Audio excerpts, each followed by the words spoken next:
بسم اللہ الرحمن الرحیم۔ السلام علیکم، میں ہوں سید محمد زاہد حسین اور آپ کو اپنے یوٹیوب چینل سید محمد زاہد حسین میں خوش آمدید کہتا ہوں۔ ویڈیو شروع کرنے سے پہلے اگر آپ نے ہمارا یوٹیوب چینل سبسکرائب نہیں کیا تو اسے سبسکرائب کر لیجئے اور ساتھ لگے بیل کے آئیکن کو لازمی کلک کریں تاکہ ہماری ہر آنے والی ویڈیو آپ تک جلد پہنچ سکے۔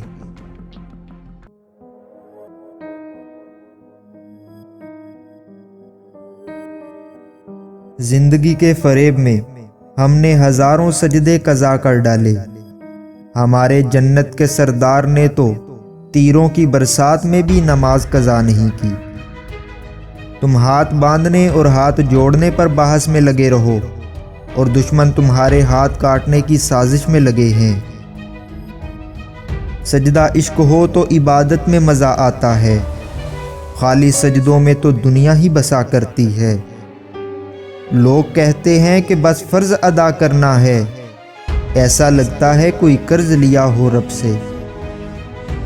تیرے سجدے کہیں تجھے کافر نہ کر دیں، تو جھکتا کہیں اور ہے اور سوچتا کہیں اور ہے۔ کوئی جنت کا طالب ہے تو کوئی غم سے پریشان ہے، ضرورت سجدہ کرواتی ہے، عبادت کون کرتا ہے۔ کیا ہوا تیرے ماتھے پر ہے سجدے کا نشان، کوئی ایسا سجدہ بھی کر جو چھوڑ جائے زمین پر نشان۔ پھر آج حق کے لیے جاں فدا کرے کوئی، فدا بھی جھوم اٹھے یوں وفا کرے کوئی۔ نماز 1400 سالوں سے انتظار میں ہے کہ مجھے صحابہ کی طرح ادا کرے کوئی۔ ایک خدا ہی تو ہے جو سجدوں میں مان جاتا ہے، ورنہ یہ انسان تو جان لے کر بھی راضی نہیں ہوتا۔ خوف ہوتا ہے شیطان کو بھی آج کے مسلمان کو دیکھ کر، نماز بھی پڑھتا ہے تو مسجد کا نام دیکھ کر۔